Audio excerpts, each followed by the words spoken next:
Sous la terre noire d'une forêt endormie, quelque chose avance. Un filament sombre, dur comme un lacet mouillé, se glisse le long d'une racine d'épicéa, la palpe, l'épouse, puis fend l'écorce tendre et s'enfonce dans les tissus vivants. En quelques semaines, il enserre le système racinaire tout entier. L'arbre, 2 fois plus haut qu'une maison, cesse de boire. Ses aiguilles brunissent, ses branches ploient, et lentement, sans un bruit, le géant meurt debout, étranglé par un fil plus fin qu'une ficelle. Et voici ce que presque personne ne soupçonne.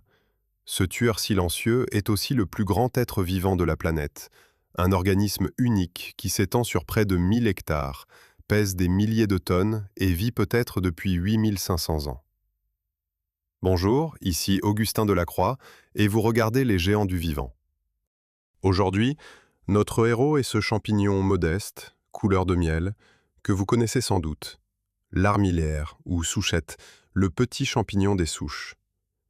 Car derrière la douce chair que l'on fait mariner au bocal pour l'hiver, se cache un monstre. Et pour comprendre comment ce grêle chapeau est devenu le plus vaste être du monde, il faut d'abord descendre là où personne ne regarde. L'homme s'arrête net au bord de la clairière. Devant lui, une vieille souche de bouleau, grise, fendue par les gels de plusieurs hivers, disparaît sous une masse ondoyante. Des centaines de chapeaux couleur de miel se pressent les uns contre les autres, débordent du bois mort, cascadent sur la mousse, grimpent le long des racines affleurantes. On dirait une foule figée en pleine ruée, une multitude sortie de nulle part en une seule nuit. Le promeneur pose son panier. En quelques minutes, sans faire un pas de côté, sans quitter ce carré de forêt large de 2 mètres, il le remplit à ras-bord. Il n'a pas cherché, il a trouvé une ville entière. Cette scène, tout amateur de sous-bois la connaît, et elle résume à elle seule l'étrangeté de notre héros. Les champignons dont nous parlons ne poussent jamais seuls. Ils surgissent en familles serrées, en troupeaux denses soudés par le pied, parfois par dizaines, parfois par centaines sur une même souche. C'est de là que vient leur nom populaire dans bien des langues. Partout, on les a désignés par le bois mort où ils s'installent. En russe, ils s'appellent les champignons du tronc coupé. Ailleurs, on parle des champignons de la souche ou des racines. Cette fidélité au bois n'est pas un caprice. Elle raconte déjà tout un mode de vie, et nous y reviendrons longuement. Ce qui frappe d'abord, c'est l'abondance. Aucun champignon comestible connu ne rivalise avec l'armillaire sur ce terrain. Là où le cep se mérite après des heures de marche solitaire, où l'on s'estime heureux d'en glisser 3 ou 4 dans son panier, l'armillaire se ramasse par brassées. Lors des bonnes années, sur une seule parcelle de forêt, la récolte peut atteindre 265 à 405 kg par hectare. Même lors d'un automne sec et avare, on en tire encore près de 100 kg sur la même surface. Et sur un emplacement particulièrement généreux, un queue dur expérimenté peut rapporter jusqu'à 10 kg de champignons d'un seul et même endroit, sans se déplacer. C'est un rendement que les amateurs de champignons nobles n'osent même pas imaginer. Voilà pourquoi ce champignon est l'un des plus aimés de l'hémisphère nord. Il se reconnaît sans peine. Un chapeau de couleur miel, un pied fin orné d'un petit anneau membraneux, une allure familière et rassurante. Il se cuisine de 1000 façons. Et surtout, il offre ce plaisir rare de remplir un panier en un instant, là où d'ordinaire il faut arpenter la forêt des heures durant. On comprend qu'il occupe une place à part dans le cœur des cueilleurs. Mais arrêtons-nous sur ce que le promeneur tient réellement entre les mains. Il croit avoir cueilli des centaines de petits champignons distincts. Il se trompe. Chacun de ces chapeaux dorés n'est pas un individu. Ce n'est qu'un organe, une excroissance passagère, une pointe qui perce la surface pour quelques jours. Le véritable être vivant, lui, ne se laisse pas voir. Il est ailleurs, en dessous, dans le bois et dans la terre. Pour saisir cette idée, il faut renoncer à une habitude tenace. Nous croyons qu'un champignon, c'est ce chapeau sur un pied, cette forme que l'on cueille et que l'on porte à la bouche. Or, ce que nous appelons ainsi ne correspond qu'à la partie reproductrice de l'organisme, comparable à un fruit sur un arbre. Le fruit tombe, se cueille, disparaît. L'arbre demeure. De la même façon, ces chapeaux mielleux ne sont que les fruits éphémères d'un être immense et discret, tapi dans l'obscurité, invisible presque toute l'année. On donne à cette partie visible un nom précis, le carpophore, ou corps du champignon. Mais il n'est que le sommet émergé d'une chose bien plus vaste. Et cette chose, il faut le dire, travaille vite. L'armilière d'automne colonise les souches fraîches avec une rapidité déconcertante. Sur les bois tendres, sur les souches de bouleau, d'orme, d'aune ou de peuplier laissées après une coupe, les premiers chapeaux apparaissent dès la deuxième ou la troisième année. Sur les bois durs, en revanche, il lui faut patienter davantage. Sur une souche de chêne ou de pin, il ne se manifeste parfois qu'au bout de 8 à 10 ans. Une fois installé, pourtant, il ne connaît plus la lenteur. Parmi tous les champignons comestibles, l'armilière d'automne compte parmi les plus prompts à croître. D'une simple ébauche à un champignon pleinement formé, il ne s'écoule que 10 à 14 jours. Ce qui semble surgir en une nuit était donc déjà là, prêt, en attente sous la mousse. Voilà ce qui rend ce champignon si troublant. La foule qui recouvre la souche n'est pas une addition de destins séparés. C'est la manifestation d'une même volonté souterraine, l'affleurement soudain d'une présence qui, le reste du temps, reste tapie hors de notre regard. Le promeneur qui remplit son panier sur un seul carré de forêt ne fait pas une belle récolte par chance. Il cueille les fruits d'un seul et unique être, un être dont il ne perçoit qu'une infime fraction.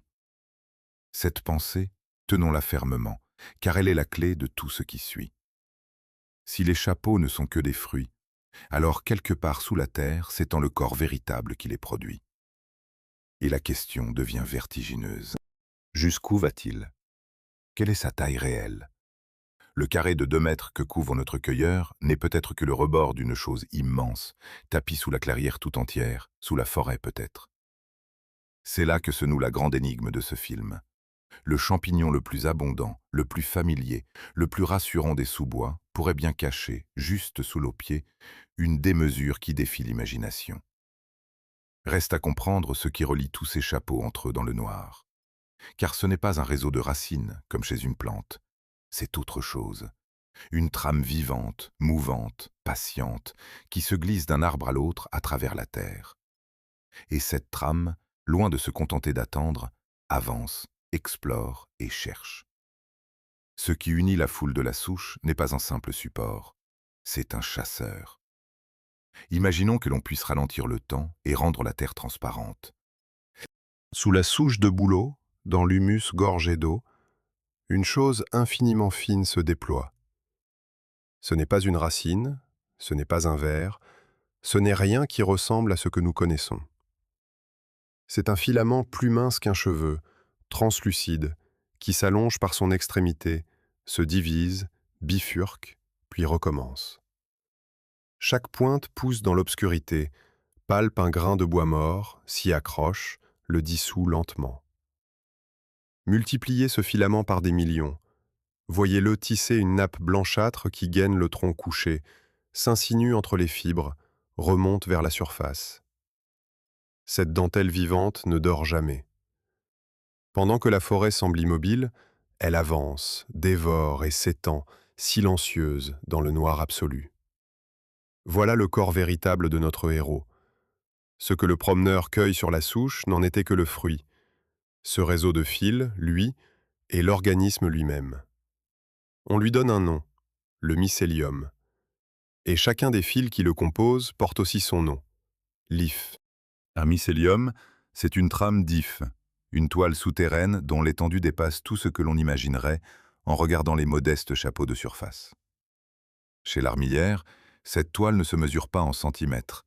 Elle se compte en dizaines, parfois en centaines de mètres, courant sous la litière et à l'intérieur du bois, d'un arbre mort à l'arbre voisin. C'est ici que se joue le véritable renversement. Nous croyons connaître les champignons parce que nous en cueillons quelques-uns par saison. Mais ce que nous voyons ne représente presque rien.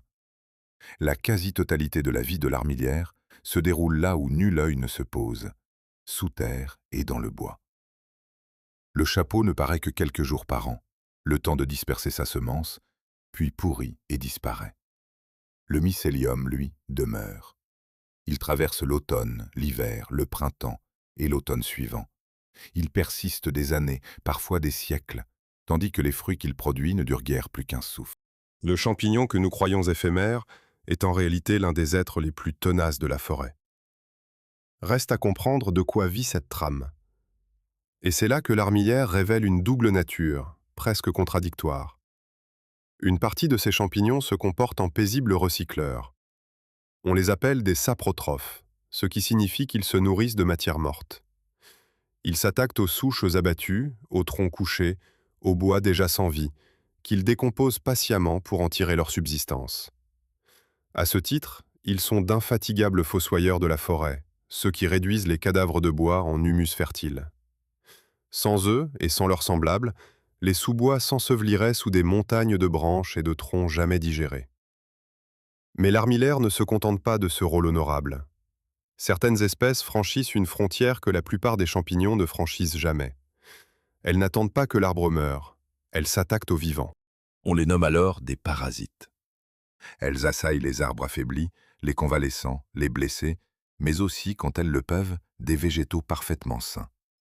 Elles s'installent, se nourrissent des tissus de leur hôte et le condamnent. Puis, l'arbre une fois mort, elles ne s'en vont pas. Elles restent sur place et poursuivent leur festin sur le cadavre, glissant sans transition du rôle d'assassin à celui de charognard. C'est cette souplesse redoutable qui fait de l'armillaire un être à part. Il tue le vivant, puis dévore le mort sans jamais changer de nature. Cette croissance souterraine obéit à un rythme qui déroute nos habitudes. Nous avons vu que sur les bois tendres, l'armillaire d'automne dresse ses premiers chapeaux dès la 2e ou la 3e année après une coupe, tandis que sur le chêne ou le pin, plus coriace, il lui faut parfois attendre 8 à 10 ans avant de se manifester. Ce délai n'est pas de la paresse. C'est le temps qu'il faut au mycélium pour investir la place, coloniser le bois pièce par pièce, s'installer en maître avant de songer à fructifier. Le champignon prépare son terrain longtemps à l'avance, dans l'ombre, sans donner le moindre signe extérieur de son travail. Et pourtant, quand vient l'heure, ce patient bâtisseur se révèle d'une vélocité stupéfiante. Parmi tous les champignons comestibles, l'armillaire d'automne compte parmi ceux qui poussent le plus vite. D'une minuscule ébauche affleurant sous la mousse à un champignon adulte, pieds dressés et chapeau déployé, il ne s'écoule que 10 à 14 jours. Voilà qui explique une expérience que tout amateur a vécue. On passe devant une souche nue, on revient une semaine plus tard, et la voici couverte d'une foule dorée, comme apparue par magie. Il n'y a pas de magie. Il y a un mycélium qui attendait sous la surface, tapi depuis des années, et qui, sentant l'humidité et la fraîcheur venir, a lancé d'un coup ses fruits vers la lumière. Nous touchons ici à la clé de la grande énigme de ce film. Si le corps véritable de l'armillaire est cette trame souterraine, et si cette trame peut courir sur des dizaines, des centaines de mètres, alors la question posée sur la souche prend une toute autre gravité. Le promeneur qui remplissait son panier sur un carré de 2 mètres ne récoltait peut-être pas les fruits d'un petit organisme local. Il cueillait peut-être les excroissances d'une nappe démesurée, étalée sous toute la carrière, sous des hectares de forêt. Combien de chapeaux, sur combien de souches éloignées, appartiennent en vérité à un seul et même être? La réponse, nous le verrons, dépasse l'entendement. Mais avant d'y parvenir, un mystère plus immédiat s'impose. Ce mycélium, si fin, si fragile en apparence, ne se contente pas de rester blotti dans un tronc mort. Il se déplace. Il quitte le bois qu'il a épuisé pour gagner l'arbre suivant, franchissant la terre nue, hostile, sèche, semée d'ennemis microscopiques. Comment une dentelle aussi délicate, faite de fils plus minces qu'un cheveu, peut-elle traverser ce désert souterrain et se hisser jusqu'à une racine vivante à plusieurs mètres de là? Une simple toile d'if n'y survivrait pas. Il faut autre chose, une arme. Et cette arme existe. L'armilière possède un organe que presque aucun autre champignon ne fabrique. De longs cordons sombres, durs, résistants, semblables à des lacets noirs enfouis dans le sol. Ce sont eux qui font la différence entre un modeste décomposeur de bois mort et l'un des tueurs les plus redoutables de la forêt. Ce sont eux qui rampent d'un tronc à l'autre en quête de proie. Ce sont eux, enfin, qui ont permis à cet organisme discret de devenir, sous nos pieds, le plus vaste être vivant de la planète. Écartons l'écorce d'un épicéa qui dépérit. Sous la plaque de liège, dans l'espace humide qui sépare l'écorce du bois, une nappe blanche s'étale comme une couche de peinture fraîche, épaisse, feutrée. Et à travers cette nappe courent des cordons noirs, brillants, aplatis, qui montent le long du tronc en éventail. On dirait des lacets mouillés, des racines de réglisse, des veines d'encre glissées sous la peau de l'arbre. Ils progressent vers le haut, se ramifient, cherchent les tissus tendres où circule la sève. Là où ils passent, le bois change de couleur, se gorge d'eau, s'amollit. L'arbre, encore debout, encore couvert d'aiguilles, est déjà condamné. Ses conduits vitaux sont pris d'assaut de l'intérieur, et il l'ignore. Ces cordons noirs ont un nom, les rhizomorphes. Le mot signifie littéralement « en forme de racine », car ils imitent à s'y méprendre les radicelles d'une plante. Mais ce ne sont pas des racines. Ce sont des faisceaux d'ifs, des milliers de ces fils microscopiques que nous avons vus tisser le mycélium, réunis, soudés, gainés d'une enveloppe sombre et dure. Séparément, chaque filament est d'une fragilité extrême, incapable de survivre à découvert dans la terre nue. Assemblés en cordons, protégés par leurs gaines noires, ils deviennent robustes, résistants à la sécheresse, capables de forer le sol et de franchir les obstacles. Le rhizomorphe est à l'if ce qu'un câble d'acier est à un cheveu. C'est l'ingénierie qui transforme une dentelle vulnérable en instrument de conquête. Et cette arme est rare. La plupart des champignons ne fabriquent rien de tel. Ils se contentent de leur mycélium diffus, prisonniers du bois ou du sol où il a germé, incapables de franchir de longues distances hostiles. L'armillaire, lui, dispose de ces câbles vivants qui lui ouvrent la forêt entière. Des chercheurs hongrois, cultivant l'armillaire en laboratoire, ont même cherché à comprendre d'où venait cette invention. Ils ont identifié les gènes qui commandent la fabrication des rhizomorphes et sont parvenus à une conclusion étonnante. Ces câbles souterrains dériveraient des mêmes instructions génétiques qui servent, chez d'autres champignons, à construire le pied du chapeau. L'organe qui tue serait donc un lointain cousin de l'organe qui porte le fruit. La même astuce d'assemblage détournée de la reproduction vers la chasse. Car c'est bien de chasse qu'il s'agit. Le rhizomorphe n'attend pas passivement. Il se comporte en organe explorateur, en éclaireur envoyé à l'aveugle dans l'obscurité du sol. Il pousse, s'allonge, prospecte le terrain en quête de nouvelles proies, franchissant plusieurs mètres de terre entre deux arbres. Sa vitesse a de quoi surprendre pour un maître aussi discret. Un rhizomorphe peut progresser d'environ 1 mètre par an sous la surface. À l'échelle d'une vie humaine, c'est infime. À l'échelle d'un organisme qui vit des siècles, c'est une avancée inexorable, une marche lente et continue à travers la forêt, année après année, décennie après décennie. Voyons maintenant ce qui se produit quand un de ces éclaireurs atteint sa cible. Le cordon rencontre une racine vivante. Il la longe, l'épouse, puis exerce une pression à son extrémité, cherchant le moindre défaut, la moindre blessure, le moindre interstice. Lorsqu'il trouve un passage, il perce l'écorce et s'enfonce dans les tissus. Alors, le champignon reprend sa forme diffuse, redéploie son mycélium à l'intérieur de l'arbre et se met à coloniser la zone du tronc située juste sous l'écorce, précisément là où circulent la sève et les réserves. Il envahit les conduits qui transportent l'eau et les nutriments des racines vers les branches. Peu à peu, il les paralyse, les obstrue, les détruit. L'arbre cesse de boire. Privé d'eau et de nourriture, il s'épuise, jaunit, se dessèche par le sommet et finit par mourir sur pied, sans que rien, à la surface, ne trahisse d'abord le drame souterrain. Une question ici mérite qu'on s'y arrête. On pourrait croire que la mort de l'arbre marque la fin de l'affaire, que le tueur, sa proie abattue, disparaît avec elle. C'est tout le contraire. La mort de l'hôte n'est pas la fin de l'histoire, elle en est le point de bascule. Car l'armillaire, nous l'avons vu, possède une double nature. Une fois l'arbre tué, le champignon ne quitte pas les lieux. Il change simplement de rôle. Le parasite se fait charognard. Il continue de se nourrir, cette fois du bois mort qu'il vient lui-même de créer, décomposant lentement le tronc et les racines de sa victime. Et surtout, il transforme ce cadavre en base de départ. Le tronc mort devient une réserve d'énergie, un camp retranché d'où partent de nouveaux rhizomorphes, de nouveaux éclaireurs lancés vers les arbres encore vivants du voisinage. C'est cette mécanique implacable qui explique la réputation sulfureuse de l'armillaire auprès de ceux qui veillent sur les forêts. Là où le cueilleur voit une aubaine, le forestier voit une menace. Certaines espèces, en se propageant de proche en proche, provoquent des pourritures des racines capables de faire mourir des parcelles entières. Un arbre tombe, sert de tremplin au suivant, qui tombe à son tour et sert de tremplin au suivant.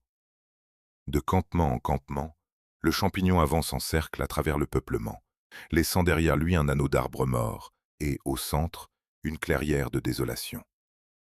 Pour le sylviculteur, l'armillaire figure parmi les fléaux les plus difficiles à combattre, précisément parce qu'il vit caché et qu'on ne le découvre souvent qu'une fois l'arbre déjà perdu. Nous tenons enfin l'engrenage complet. Un champignon qui tue le vivant, dévore le mort, transforme chaque cadavre en tremplin et lance sans relâche ses câbles noirs vers de nouvelles proies. Chaque conquête agrandit son domaine. Chaque arbre abattu recule un peu plus la frontière de son empire. La logique de cette croissance porte en elle une conséquence vertigineuse. Si rien ne l'arrête, si de tremplin en tremplin il peut avancer indéfiniment, alors un seul et même individu, parti d'une seule spore, pourrait au fil des siècles s'étendre bien au-delà de ce que l'esprit accepte d'imaginer. Nous avions demandé, sur la souche, jusqu'où allait le corps caché du champignon. La réponse commence à se dessiner, et elle est démesurée. Reste alors la seule question qui vaille encore. Existe-t-il une limite, un obstacle, une frontière, un plafond que même cet infatigable conquérant ne saurait franchir? Ou bien, quelque part sous une forêt du monde, un armillaire a-t-il déjà déjoué toutes les bornes, poussé sa marche silencieuse durant des millénaires, et grandi jusqu'à devenir une chose dont la taille défie l'entendement?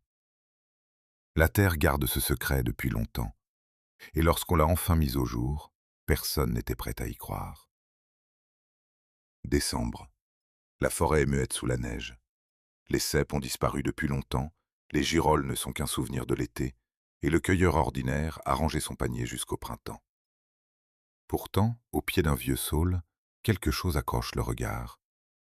Sous une croûte de neige à demi fondue, des chapeaux d'un jaune vif, presque orangé, luisants comme s'ils sortaient de l'eau, se pressent contre le bois gelé. On les dégage du bout des doigts. Ils sont fermes, intacts, vivants. Dehors, ils gèlent, et ces champignons, loin de dépérir, prospèrent là où tous les autres ont renoncé. Ce petit prodige de l'hiver porte un nom, l'armilière d'hiver, le champignon des froids. Voilà l'un des secrets les mieux gardés de notre héros. Sous le nom commun d'opion ou d'armilière ne se cache pas une seule espèce, mais toute une tribu de champignons apparentés, aux mœurs et aux saisons différentes. Et pour qui les connaît, cette diversité ouvre une possibilité inouïe. Chasser le champignon presque toute l'année, en passant d'une espèce à l'autre au fil du calendrier. Là où le ramasseur de cèpes attend son unique fenêtre d'automne, l'amateur d'armilière enchaîne les saisons sans presque jamais poser son couteau. Le roi de cette tribu, celui que l'on imagine spontanément, c'est l'armilière d'automne. Son chapeau couleur de miel, teinté de brun ou de fauve, se couvre de fines écailles sombres, surtout chez les jeunes exemplaires. Son pied fin, un peu renflé à la base, s'orne du petit anneau membraneux caractéristique, vestige du voile qui protégeait autrefois les lamelles. Il pousse en masse de la fin de l'été jusqu'aux premières gelées sérieuses, en touffes serrées, sur les souches et au pied des feuillus. C'est lui qui remplit les paniers d'automne, lui qui déclenche chaque année la grande ruée des sous-bois. Mais il a un précurseur. Dès le mois de juin, bien avant lui, paraît l'armillaire d'été. Plus grêle, plus délicat, il se reconnaît à son pied élancé et à son chapeau d'un brun mielleux, dont le bord translucide semble gorgé d'eau. Lui aussi porte un anneau sur le pied. Il pousse en larges colonies sur le bois pourrissant des feuillus et fructifie tout l'été, parfois jusqu'en automne.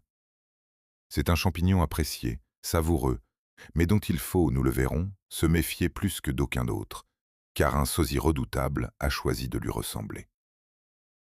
Vient ensuite ce prodige d'effroi que nous avons trouvé sous la neige. L'armillaire d'hiver enfreint toutes les règles. Il ne paraît qu'à la saison où plus rien ne pousse, résistant au gel, surgissant lors des redoux de fin d'automne, en plein hiver, jusqu'au début du printemps. Son chapeau lisse, légèrement visqueux, d'un jaune éclatant ou d'un miel orangé, surmonte un pied sombre, presque velouté, brun foncé. Il ne possède pas d'anneau. Et parce qu'il fructifie dans une saison désertée par tous les autres champignons, il n'a pour ainsi dire aucun rival avec qui on pourra le confondre. C'est l'une des rares cueillettes que l'on peut faire l'esprit tranquille. Ce champignon a d'ailleurs une seconde vie que peu de gens soupçonnent. Cultivé sur les fermes dans une forme blanche et grêle, aux longs pieds frêles et au minuscule chapeau, il se vend dans le commerce sous un nom japonais et garnit les soupes et les plats d'Asie où on l'apprécie pour sa texture croquante. Reste un cousin à part qui refuse le bois et les souches. L'armillaire des prés ne pousse pas sur les arbres, mais au grand jour, dans l'herbe rase, sur les prairies, les pâtures, les talus, le long des chemins. Il y dessine souvent de grands arcs ou de larges cercles que la tradition populaire, faute d'explication, a longtemps nommés les ronds de sorcières, y voyant la trace de danse nocturne ou de force surnaturelle. Son petit chapeau, couleur paille ou crème ocrée, porte un mamelon au centre, et son pied mince est étonnamment coriace. On le prise pour son parfum délicat, légèrement sucré, qui fait merveille dans les potages et se conserve admirablement une fois séché. On le récolte de la fin du printemps à tout l'été. Cette variété d'espèces et de saisons a pourtant un revers, car l'armillaire est un maître du déguisement, et cela pour une raison biologique précise. Sa couleur et son aspect changent selon l'arbre sur lequel il a poussé et selon le temps qu'il a fait. Un même champignon peut se présenter plus clair ou plus foncé, plus écailleux ou plus lisse, selon qu'il a colonisé un bouleau ou un chêne, selon que l'automne fut sec ou pluvieux.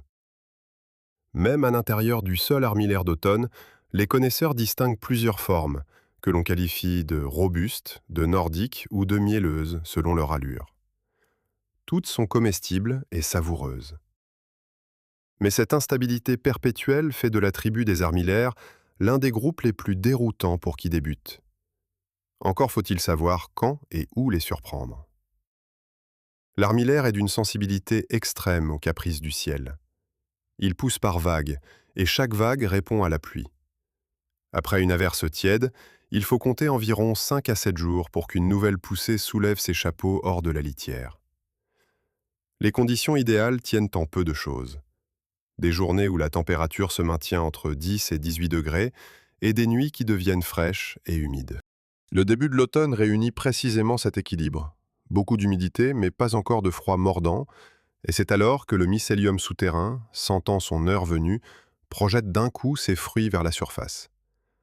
La chaleur sèche, à l'inverse, fiche tout et retarde la poussée. Quant au lieu, il découle de tout ce que nous savons désormais du mode de vie du champignon. Puisque la plupart des armillaires vivent aux dépens du bois, on les cherche là où se trouvent des arbres vieux, affaiblis ou morts. Les souches fraîches ou anciennes, surtout après une coupe de feuillus. Les troncs couchés, les branchages abattus, les amas de bois morts. Le pied des arbres encore vivants mais déclinants, leurs racines, la zone qui les entoure.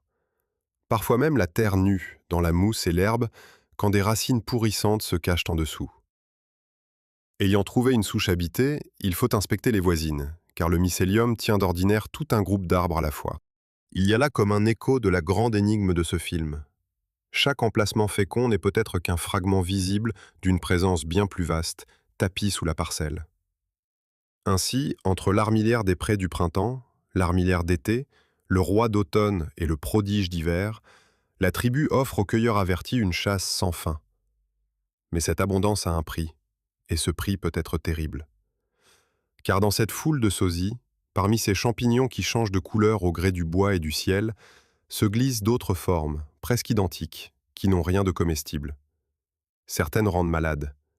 Une, surtout, porte en elle la mort, arbore la même petite jupe que l'armillaire véritable et sait se dissimuler au cœur même des touffes que l'on croit sûres. La main s'approche de la touffe. Les doigts écartent les tiges, le couteau se glisse sous les chapeaux mielleux, prêt à trancher toute la grappe d'un seul geste, comme on le fait d'ordinaire avec les armillaires. C'est là, précisément, qu'un cueilleur pressé commettrait l'erreur de sa vie.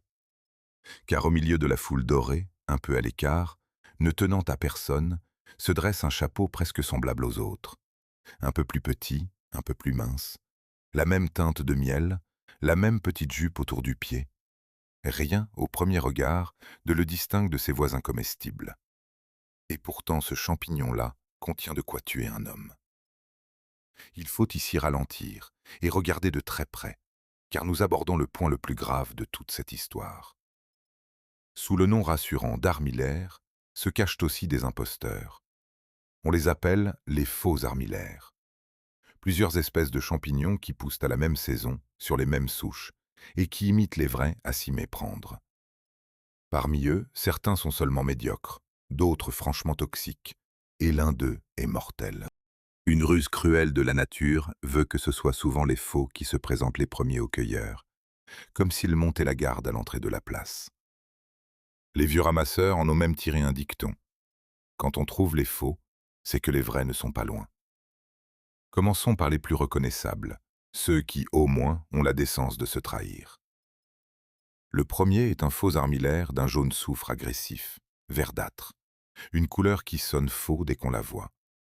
Il pousse en même temps et souvent sur les mêmes souches que l'armillaire d'été. Son indice le plus sûr se cache sous le chapeau. Là où le vrai armillaire montre des lamelles blanchâtres ou crème, celui-ci arbore des lamelles verdâtres, gris-jaune, olivâtres, un détail qui ne trompe pas. Sa chair est amère, son odeur déplaisante, et son pied ne porte aucun anneau. Il provoque de sérieux empoisonnements digestifs. Le second se reconnaît à sa robe d'un rouge brique éclatant, presque acajou, sous laquelle se dissimulent des lamelles sombres. Selon les sources, on le dit à peine comestible ou carrément à rejeter. Dans tous les cas, il exige de longs traitements et ne mérite pas qu'on le mette au panier. Lui non plus n'a pas d'anneau. Ces deux-là, en somme, préviennent. Leur couleur criarde, leurs lamelles teintées, leur amertume. Tout en eux met le cueilleur sur ses gardes. C'est ce qui les rend, paradoxalement, presque rassurants. Mais il en existe un troisième, et celui-là ne prévient jamais. C'est la galère marginée. Retenons ce nom, car il désigne l'un des champignons les plus perfides des forêts d'Europe. Elle ne joue pas la carte de la couleur voyante. Au contraire, elle se fait discrète, modeste, mielleuse, en tout point pareille aux petits armillaires d'été ou d'hiver. Sa perfidie tient à ce qu'elle possède exactement ce que les autres faux n'ont pas, et ce sur quoi le cueilleur a appris à se fier. Un anneau sur le pied. La petite jupe, ce signe que l'on croyait gage de sûreté, elle l'arbore comme le vrai armillaire. Et surtout, elle renferme les mêmes poisons que la manite phaloride, la plus meurtrière de tous les champignons. Une seule confusion peut se solder par la mort. Comment alors démasquer un tueur qui porte le costume de sa victime? Le salut ne tient pas à un seul indice, mais à un faisceau de détails qu'il faut savoir lire ensemble. La galère est en général un peu plus menue que le véritable armillaire, son chapeau plus petit. Mais son trait le plus révélateur tient à sa manière de pousser. La galère est une solitaire. Elle ne forme pas ces touffes serrées où plusieurs champignons semblent jaillir d'un même pied, ces grappes soudées qui font la signature de l'armillaire véritable. Les vrais poussent en famille, épaule contre épaule. La galère, elle, se dresse seule, ou en petits groupes lâches. Voilà pourquoi le geste du cueilleur pressé est si dangereux. Car la galère a une dernière ruse. Elle sait s'installer sur la même souche que les armillaires comestibles, se glisser au beau milieu de leur foule, se fondre dans la grappe. Trancher toute une touffe d'un coup, sans regarder, c'est risquer d'emporter l'intrus avec les autres. Un seul champignon étranger, noyé dans la masse, peut suffire à empoisonner tout un plat. C'est pourquoi la règle est absolue. Chaque champignon doit être examiné un à un, séparément, même au cœur de la plus belle des touffes. Un fait récent est venu assombrir encore le tableau. Longtemps, la galère fut un champignon plutôt méridional, amateur de chaleur, rare dans les régions tempérées du nord. Mais avec le réchauffement du climat, elle gagne du terrain vers le nord, et l'on recense d'année en année davantage de cas d'empoisonnement dans des régions où elle était naguère presque absente. De là sont nées d'étranges rumeurs sur de prétendus armillaires qui auraient muté, qui seraient devenus dangereux. Il n'en est rien. Le champignon n'a pas changé de nature. C'est simplement un tueur discret qui étend son domaine à la faveur d'un monde qui se réchauffe. Face à ce danger, les cueilleurs se transmettent quelques repères éprouvés. Le vrai armillaire offre une teinte sobre, miel ou brun clair, un chapeau souvent semé de fines écailles sombres, des lamelles pâles, une odeur agréable, une chair douce, et cette croissance en touffes denses. Les faux trahissent des couleurs vives, un chapeau lisse, des lamelles teintées ou foncées, une odeur désagréable, terreuse, et souvent une amertume marquée. Un procédé de terrain existe même pour le faux armillaire soufré. En cas de doute, on peut croquer un fragment minuscule, le mâcher un instant sans l'avaler, puis le recracher. L'amertume brutale trahit aussitôt le champignon suspect, quand le vrai reste doux. Mais aucun de ces repères, il faut le marteler, ne vaut pour la galère, dont l'anneau imite si bien celui de l'armillaire. Contre elle, un seul principe protège vraiment, celui que tout ramasseur devrait graver en lui. Dans le doute, on ne cueille pas. Aucun indice, aucune astuce ne dispense de cette règle, et le moindre soupçon commande de laisser le champignon sur place. Et tandis que le cueilleur, penché sur sa souche, retourne un à un les chapeaux pour traquer l'intrus, une pensée le dépasse à son insu. Il s'inquiète d'un champignon large de quelques centimètres, guette un pied, une lamelle, un anneau. Mais sous ses genoux, sous la souche, sous toute la clairière, s'étend peut-être une chose sans commune mesure avec ses frêles chapeaux. Le plus grand mystère de cette forêt n'a jamais été à hauteur d'homme. Il a toujours été dessous, dans le noir, à une échelle que nul n'avait songé à mesurer. Et le jour où des scientifiques, enquêtant sur une forêt qui mourait sans raison apparente, ont enfin voulu connaître cette échelle, ce qu'ils ont découvert a dépassé tout ce qu'ils croyaient possible. Un massif forestier de l'est de l'Oregon, dans les montagnes bleues. Vu du ciel, quelque chose ne va pas. Au milieu des conifères verts sombres, de larges taches pâles trouent la forêt, comme des plaies. Des groupes entiers d'arbres sont morts, roux, dénudés, et ces zones de désolation dessinent au sol des contours étrangement arrondis. Depuis des années, les gestionnaires du massif s'interrogent sur ce mal qui tue les arbres par plaques. Alors à la fin des années 1990, une équipe de scientifiques décide d'en avoir le cœur net. Elle parcourt le terrain, prélève sous l'écorce des arbres malades des échantillons de mycélium, dans des zones parfois distantes de plusieurs kilomètres les unes des autres, puis elle emporte tout au laboratoire pour comparer l'empreinte génétique de chaque prélèvement. Ce qu'elle attend, c'est une mosaïque de champignons différents. Ce qu'elle trouve va faire vaciller sa propre discipline. Car tous les échantillons, recueillis sur cette immense étendue, révèlent la même signature génétique. Le même être, absolument identique d'un bout à l'autre du territoire. Il ne s'agissait pas d'une population de champignons distincts, voisins et parents. Il s'agissait d'un seul individu. Un unique organisme, né jadis d'une seule spore, qui s'était étendu sous la forêt jusqu'à couvrir une surface que l'esprit humain peine à embrasser. Les chiffres, quand on les pose, gardent quelque chose d'irréel. Ce champignon unique occupe une superficie d'environ 965 hectares. Pour donner à ce nombre un visage, imaginez près de 1000 terrains de football alignés côte à côte, ou une surface de près de 10 km² d'un seul tenant. Sa masse, difficile à peser pour un être en grande partie enfoui, a été estimée à des milliers de tonnes. Et son âge, calculé d'après sa vitesse de progression, se compte en millénaires, au bas mot 2400 ans, et peut-être, selon certaines estimations, jusqu'à 8500 ans. Un être vivant qui aurait donc commencé sa lente conquête avant que ne s'élèvent les premières grandes civilisations, et qui grandirait encore, aujourd'hui, sous les pas des randonneurs. Voilà qui répond enfin à la grande énigme posée dès les premières minutes de ce film. Nous cherchions à comprendre comment un modeste champignon couleur de miel pouvait être le plus grand être vivant de la planète. La réponse est là, sous cette forêt de l'Oregon. Quand on dresse la liste des plus vastes organismes de la Terre, on songe d'ordinaire à la baleine bleue, ce colosse des mers long d'une trentaine de mètres, ou au séquoia géant, dont le tronc s'élève à plus de 100 mètres. Mais du point de vue de la science, aucun d'eux ne détient le record. Le plus grand organisme vivant connu n'est ni un animal, ni un arbre. C'est ce champignon. C'est notre armillaire. Le petit chapeau que l'on marine en bocal appartient à la même famille que le titan qui étend son corps sous 1000 hectares de montagne. Le monstre et la douceur ne font qu'un. Ce géant de l'Oregon n'était d'ailleurs pas tout à fait le premier de son espèce à se dévoiler. Quelques années plus tôt, à la fin des années 1980, des chercheurs avaient déjà mis au jour, près d'une petite ville du Michigan, un autre armillaire démesuré. Un seul et même individu, étalé sur des dizaines d'hectares. À l'époque, cette découverte avait fait sensation. On parlait déjà d'un champignon monstrueux. Mais le colosse de l'Oregon, révélé peu après, le surpassait de très loin. Ensemble, ces découvertes ont bouleversé l'idée que l'on se faisait des champignons. On les croyait éparpillés en petites colonies indépendantes. On comprenait soudain qu'un seul d'entre eux pouvait régner, invisible, sur une forêt entière. Il y a, dans cette longévité, un second prodige moins spectaculaire mais tout aussi troublant. Vivre des milliers d'années suppose de traverser des milliers d'années de copies cellulaires, et chaque copie est une occasion d'erreur, une chance de dérive, de maladie, de mort.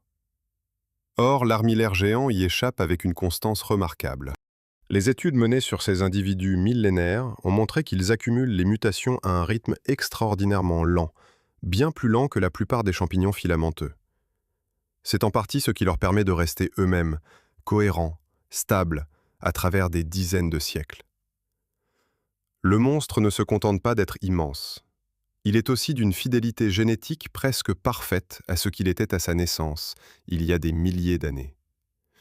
Cette révélation nous force à un vertige plus intime.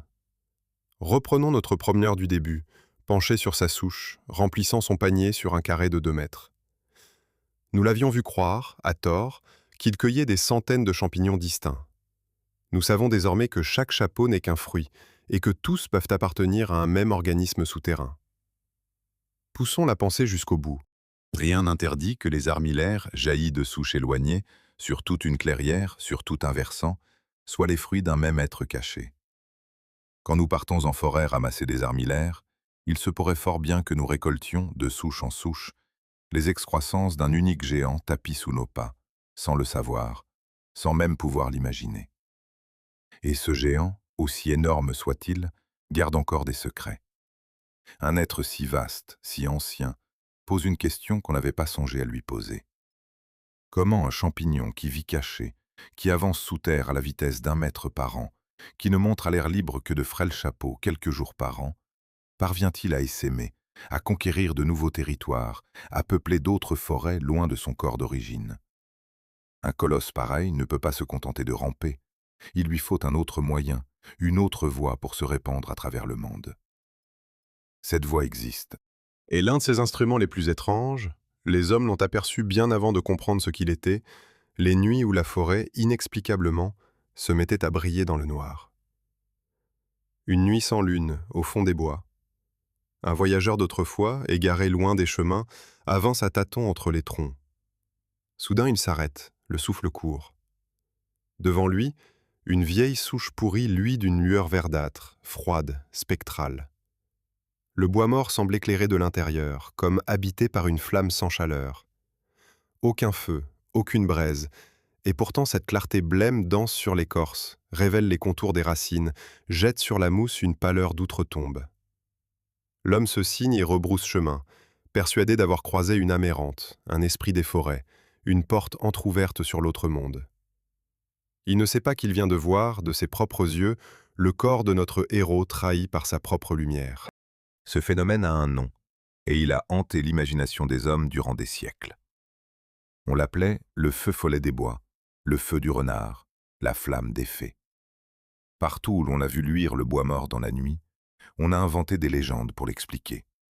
Lueur de fantômes, lanterne de lutin, présage de mort.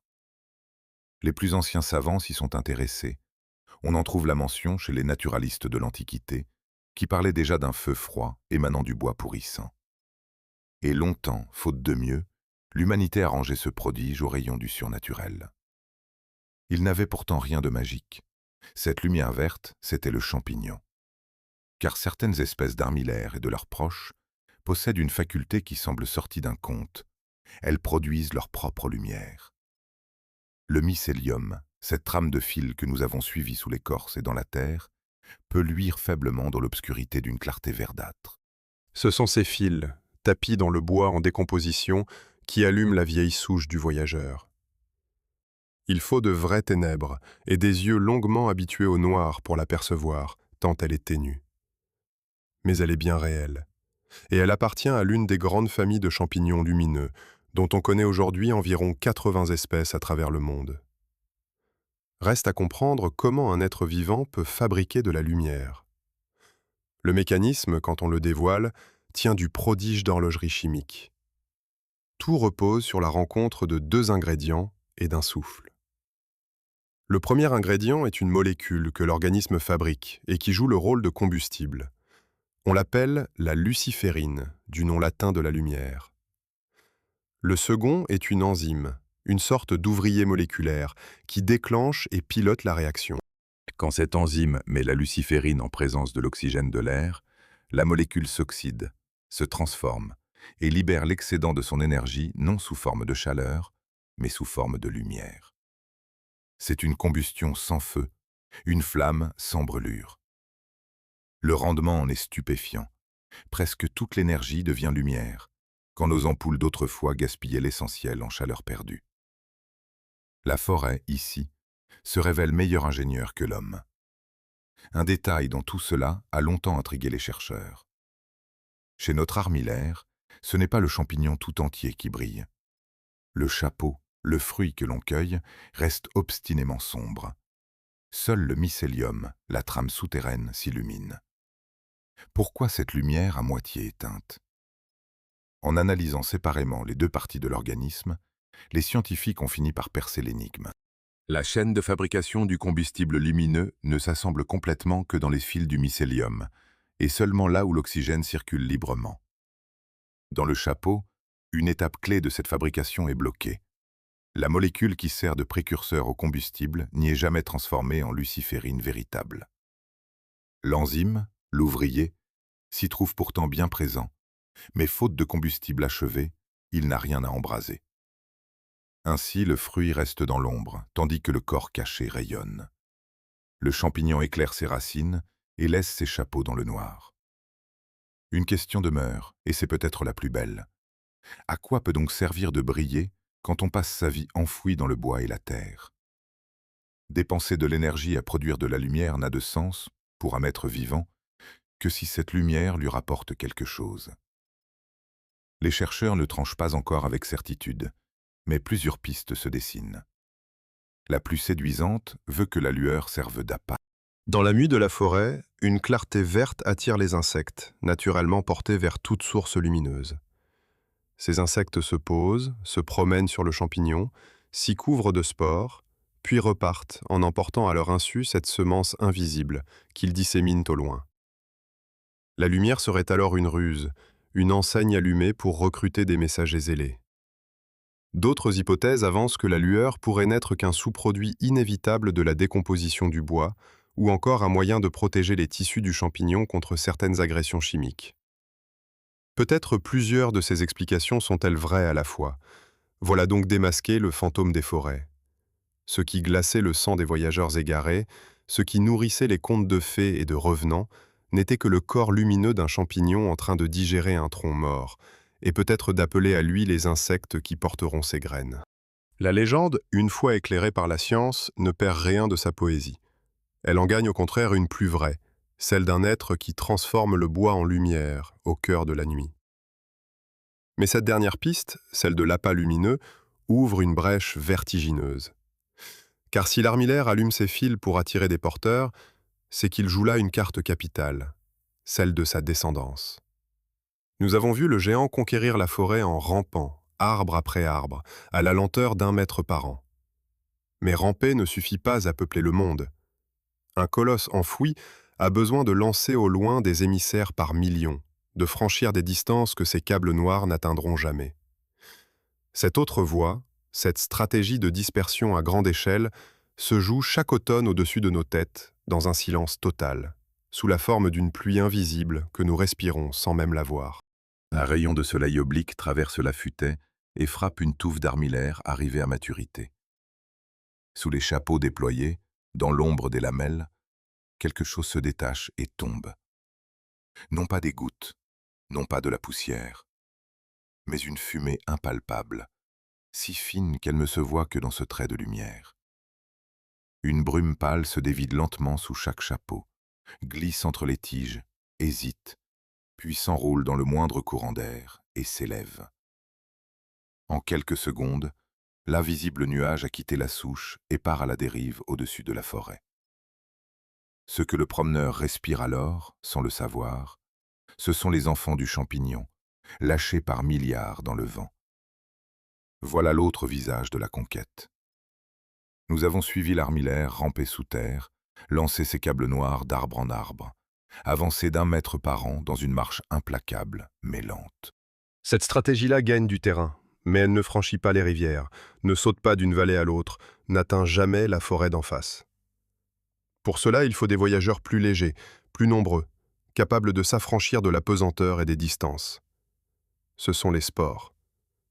Et le champignon en fabrique une quantité qui défie l'entendement. Tout se joue sous le chapeau, dans ces fines lames rayonnantes que l'on nomme les lamelles. Elles ne sont pas là pour décorer.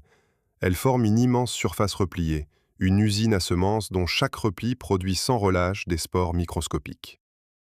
Multipliez cette surface par les innombrables chapeaux d'une seule touffe, puis par les innombrables touffes d'une forêt, et vous obtenez, à chaque automne, un ensemencement du ciel à une échelle qui dépasse toute intuition. Un seul champignon peut relâcher des centaines de millions de spores. La petite jupe que nous avons tant scrutée sur le pied, cet anneau qui distingue le vrai du faux, n'est d'ailleurs rien d'autre que le vestige de cette machinerie, un voile qui protégeait les lamelles pendant qu'elles mûrissaient et qui se déchire quand vient l'heure de libérer la semence. Chacune de ces spores est un pari minuscule lancé dans l'immensité. La quasi-totalité d'entre elles périra. Elles retomberont sur un sol stérile, sur une pierre, dans l'eau, ou seront dévorées avant même d'avoir germé. Mais il en part tant que la loi des grands nombres suffit. Il suffit qu'une seule, sur ces centaines de millions, se pose sur une souche fraîche, sur un tronc blessé, sur un bois mort favorable, pour qu'un nouveau mycélium s'y installe et commence à son tour sa lente conquête. C'est ainsi que le champignon colonise des territoires que ses câbles n'atteindront jamais, qu'il traverse les vallées et peuple les forêts lointaines. L'armillaire mène donc une double stratégie, d'une redoutable efficacité. Au sol, une armée qui progresse pas à pas, câble après câble. Dans les airs, un débarquement massif de messagers portés par le vent. La lenteur méthodique et l'essaimage foudroyant réunis chez un même être. Cette semence lâchée par milliards éclaire enfin la grande démesure que nous avons rencontrée. Le géant de l'Oregon m'est pas né immense. Il fut, un jour, il y a des millénaires, une seule spore parmi des millions, un pari infime qui, contre toute attente, a réussi. De cette poussière est sorti un fil, puis une trame, puis un réseau, puis un empire de 1000 hectares. Chaque colosse enfoui sous une forêt commence par cet instant fragile. Une graine invisible qui trouve, par chance, le bon morceau de bois mort. La démesure du quitan et la fragilité de la spore sont les deux bouts d'une même histoire. Il faut maintenant lever les yeux du seul champignon pour regarder tout ce qu'il fait autour de lui, car un tel être ne vit pas seul. Il joue dans la forêt un rôle immense, et curieusement double. D'un côté, il est l'un des grands recycleurs du monde vivant. En décomposant le bois mort, souches, troncs couchés, racines épuisées, il libère peu à peu les éléments prisonniers de la matière ligneuse et les rend au sol, où d'autres organismes et de nouvelles plantes viendront y puiser. Sans les champignons de bois comme lui, la forêt s'étoufferait sous ses propres débris. Les troncs abattus s'entasseraient sans fin et le cycle de la matière se gripperait. En ce sens, l'armillère est un fossoyeur indispensable, un artisan patient du renouvellement de la forêt. Mais de l'autre côté, nous l'avons vu, il tue. Il n'attend pas toujours que l'arbre meure pour s'en nourrir. Il le condamne, l'affaiblit, l'abat, puis le décompose. Là où il règne, il peut ouvrir dans la forêt ces clairières de désolation que nous avons survolées en Oregon, ces anneaux d'arbres morts qui s'élargissent d'année en année. Fossoyeur d'un côté, assassin de l'autre, l'armillère brouille les catégories simples. Faut-il le voir comme un fléau qui ravage les peuplements, ou comme un agent naturel qui élimine les arbres faibles et recycle le bois pour faire place aux jeunes pousses? Les avis divergent selon que l'on parle en forestier soucieux de son bois d'œuvre ou en écologue attentif à l'équilibre du milieu. La vérité tient sans doute des deux. Le même être qui désole une parcelle en régénère une autre, et son action, cruelle à l'échelle d'un arbre, participe au grand roulement de la vie forestière. Nous avons désormais fait le tour de sa puissance. Un être qui décompose le bois et tue les arbres, qui rampe sous terre et pleut du ciel, qui vit des millénaires et couvre des kilomètres, qui brille dans la nuit et se compte par milliards.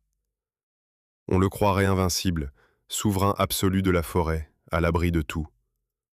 Et pourtant, ce géant a des ennemis, des faiblesses, des adversaires qui savent l'inquiéter. Certains sont d'autres organismes du sous-bois, mais l'un d'eux, sans même toujours le vouloir, s'est révélé plus redoutable pour lui que la sécheresse et le gel réunis. Cet adversaire, c'est nous. Même matin d'automne, même forêt, deux hommes que tout oppose. Le premier, un panier au bras, s'agenouille au pied d'une souche et remplit son osier de chapeaux mielleux, le cœur léger, songeant déjà aux bocaux qu'il alignera pour l'hiver. À quelques centaines de mètres de là, le second, carnet à la main, s'arrête devant une plaque d'arbres roux et morts. Il note la position du foyer, mesure le cercle de désolation, soupire. Pour l'un, ce champignon est une bénédiction, pour l'autre, un fléau. Et pourtant, c'est le même être qui réjouit le premier et désole le second. Nul organisme, peut-être, n'entretient avec l'homme un rapport aussi partagé. Commençons par le versant lumineux, celui du panier. Sur la table, l'armillaire est un roi. Rares sont les champignons aussi accommodants en cuisine. On le fait sauter à la poêle avec de l'oignon et des pommes de terre, on le mijote à la crème, on le glisse dans les soupes, les farces, les sauces, où il donne un goût profond et boisé. Mais c'est mariné qu'il touche à la gloire.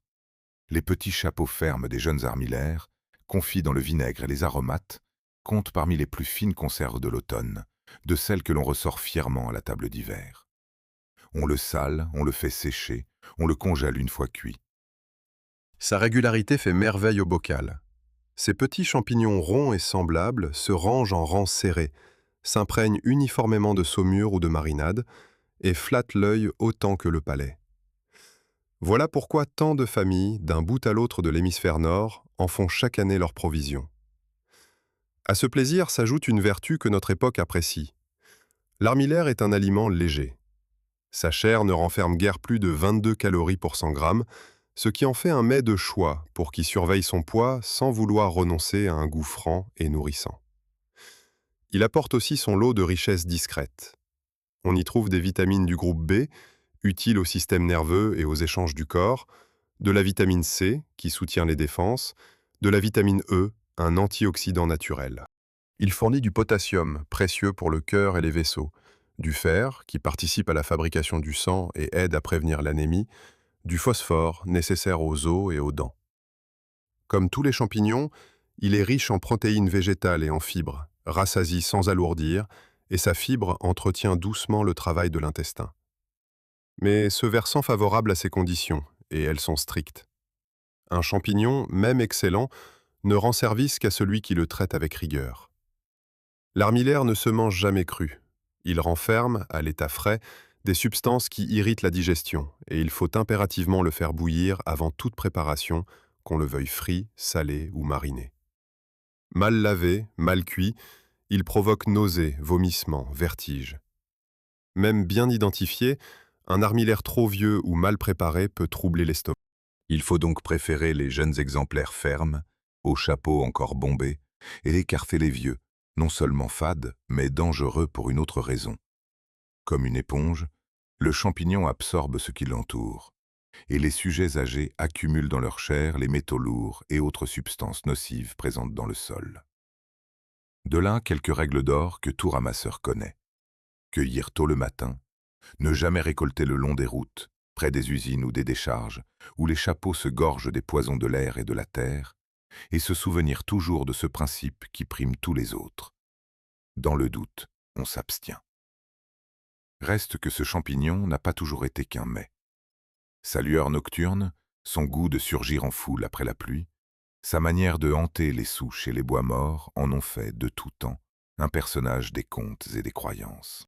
Les cercles qu'il dessine dans les prés, ces ronds que la tradition attribuait aux danses des sorcières ou des fées, ont nourri des légendes dans toute l'Europe. Sa clarté verte dans la nuit passait pour un présage, une âme, un feu surnaturel. Le champignon appartient ainsi autant au folklore qu'à la cuisine, autant à l'imaginaire qu'à la casserole. Nous voici alors au versant sombre, celui du carnet et du cercle mort. Pour qui veille sur une forêt, un verger, un parc d'agréments, l'armillaire n'est pas un ami. Ses pourritures de racines figurent parmi les maladies les plus redoutées, capables de faire mourir arbres fruitiers, conifères, feuillus d'ornements, et de creuser dans les peuplements ces trouées qui s'élargissent d'année en année. On le combat mal, précisément parce qu'il vit caché. Quand ses chapeaux paraissent enfin à la surface, l'arbre est souvent déjà perdu, et le mycélium, lui, poursuit sa route sous terre, hors d'atteinte. Le même champignon qui comble le cueilleur peut ruiner le sylviculteur. Alors, que faut-il penser de lui? La question n'a pas de réponse unique, et il serait malhonnête d'en imposer une. Selon le point de vue, le même être change de visage. Le forestier, soucieux de son bois, y voit un ravageur. L'écologue, attentif à l'équilibre du milieu, y voit un agent naturel qui élimine les arbres faibles, recycle le bois mort et fait place nette aux jeunes pousses. Le gourmand y voit un délice. Le médecin rappelle la prudence. Toutes ces lectures sont vraies à leur manière, car l'armillaire est à la fois nourricier et destructeur, fossoyeur et assassin, bienfait et menace. Il ne se laisse pas ranger dans une seule case, et c'est peut-être là sa plus grande leçon. La nature ignore nos catégories tranchées de l'utile et du nuisible. Une chose pourtant demeure irrésolue au terme de ce parcours. Nous avons ouvert ce film sur une énigme, celle d'un modeste chapeau de miel qui serait aussi le plus grand être vivant de la planète. Nous en avons rencontré le corps souterrain, l'arme, le géant de l'Oregon, la lumière, la semence, les deux visages. Mais nous n'avons pas encore tout à fait pris la mesure de ce que ce géant nous dit. Car derrière le record, derrière les chiffres qui donnent le vertige, se cache une question plus profonde, presque philosophique, qui touche à la nature même de ce qu'est un individu, un être, une vie. Pour la regarder en face, il nous faut retourner une dernière fois là où tout se joue, sous la forêt, sur le dos du monstre qu'on ne voit pas. Marchons une dernière fois dans cette forêt de l'Est de l'Oregon. Le sentier grimpe entre les conifères, la mousse étouffe les pas, un jet lance son cri quelque part sur la droite. Rien, absolument rien, me signale ce qui se trouve dessous. Et pourtant, à chaque enjambée, nous avançons sur le corps d'un seul et même être. Sous nos semelles, sous les racines des arbres, sous la roche fracturée, s'étend un organisme vieux de plusieurs millénaires, large de près de 10 km², qui nous ignore superbement. Nous ne foulons pas une forêt posée sur un sol neutre, nous marchons sur le dos d'un géant vivant, et ce géant ne saura jamais que nous sommes passés. Il est temps de refermer la grande énigme ouverte dès les premières minutes de ce film. Nous demandions comment un modeste champignon couleur de miel, ce petit chapeau que l'on marine en bocal, pouvait être en vérité le plus vaste et l'un des plus anciens êtres vivants de la planète. Nous avons désormais tous les fils pour nouer la réponse. Le chapeau n'est qu'un fruit, éphémère, jetable, remplacé chaque automne. Le véritable organisme est cette trame souterraine, ce mycélium qui décompose le bois, tue les arbres, se coule d'un tronc à l'autre par ses câbles noirs, avance d'1 mètre par an sans jamais s'arrêter. Donner à cette trame des siècles, puis des millénaires, un sol favorable et rien pour l'interrompre, et la marche imperceptible finit par couvrir une montagne entière. Le monstre n'a pas surgi, il a grandi, patiemment, à partir d'une seule spore, jusqu'à devenir cette chose démesurée sous nos pieds. La douceur du bocal et le titan de la forêt sont, littéralement, un seul et même être. Mais ce record, aussi vertigineux soit-il, cache une question plus troublante que tous les chiffres. Qu'est-ce, au juste, qu'un individu? Nous croyons le savoir. Un individu, c'est un corps, une unité, quelque chose que l'on peut désigner du doigt, entouré d'un contour. Le géant de l'Oregon fait voler cette évidence en éclats.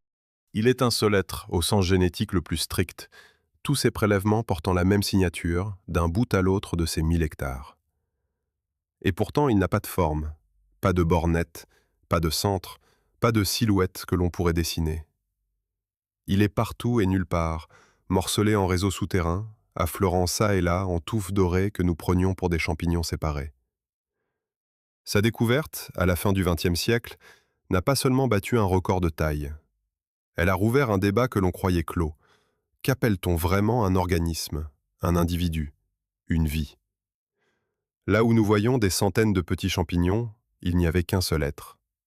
Là où nous cherchions une bête ou un arbre pour couronner le vivant, se cachait une trame de fils invisibles. Il y a, dans cette existence, une forme d'immortalité qui déconcerte l'esprit humain. Nous mesurons nos vies en décennies. Le grand armillaire compte les siennes en millénaires. Il était déjà là, tapi sous ces montagnes, quand s'élevaient les premières cités antiques. Il a traversé les empires, les guerres, les glaciations tempérées, les sécheresses et les crues, sans jamais cesser de croître d'1 mètre chaque année. Et il y parvient sans se trahir lui-même. Nous avons vu que ces géants accumulent les erreurs de copie à un rythme extraordinairement lent, restant fidèles sur des dizaines de siècles à ce qu'ils étaient au premier jour. Ce n'est pas l'immortalité fixe d'une pierre, c'est une permanence vivante, active, qui digère et tue et grandit encore, tout en demeurant obstinément la même. Le champignon a résolu, à sa façon silencieuse, l'énigme qui hante toutes les créatures, durer sans se perdre. Reste à savoir ce que l'avenir réserve à ce peuple discret. Comme tout le vivant, les armillaires sont pris dans les bouleversements de notre époque, et là encore, leur destin est ambigu. Le réchauffement du climat modifie déjà leur monde. Nous avons vu leur sosie mortelle, la galère, gagner du terrain vers le nord à la faveur des hivers plus doux, portant le danger dans des régions qu'il ignorait. Les armillaires eux-mêmes, sensibles à la moindre variation d'humidité et de température, verront leur saison se déplacer, leurs vagues se décaler, leur territoire se redessiner. Faut-il s'en réjouir ou s'en inquiéter? Cela dépend, une fois encore, du regard. Pour la forêt exploitée, un armillaire plus vigoureux est une menace. Pour le grand cycle de la matière, il reste un rouage nécessaire. Les avis divergent et il serait présomptueux de trancher à leur place. Ce qui est sûr, c'est que ces champignons, apparus bien avant nous, discrets, patients, presque éternels, nous survivrons sans doute et continueront de tisser le sous-sol des forêts longtemps après que nos débats se seront tus. Alors, la prochaine fois que vous marcherez en forêt à l'automne, arrêtez-vous devant une souche couverte de chapeaux mielleux. Ne voyez plus une simple aubaine pour le panier. Voyez le fruit d'un être immense et caché, l'affleurement d'une trame qui court sous vos pieds, peut-être depuis des siècles. Songez que ces quelques champignons ramassés sur un carré de forêt sont peut-être les enfants d'un seul organisme étalé sous toute la clairière. Ce que la forêt nous montre n'est jamais qu'une infime part de ce qu'elle cache. Et le plus grand être vivant de la planète n'est ni le plus haut, ni le plus lourd des géants visibles, mais ce discret champignon des souches, qui nous a longtemps regardé remplir nos paniers sans que nous devinions, un seul instant, sur quel monstre endormi nous avions posé le genou. Merci d'avoir cheminé avec moi jusqu'au bout de ce voyage sous la forêt. Si cette plongée dans le monde caché de l'armillaire vous a émerveillé autant que moi, laissez un pouce levé et abonnez-vous à la chaîne pour ne rien manquer des prochains géants du vivant. À très bientôt, sous les arbres.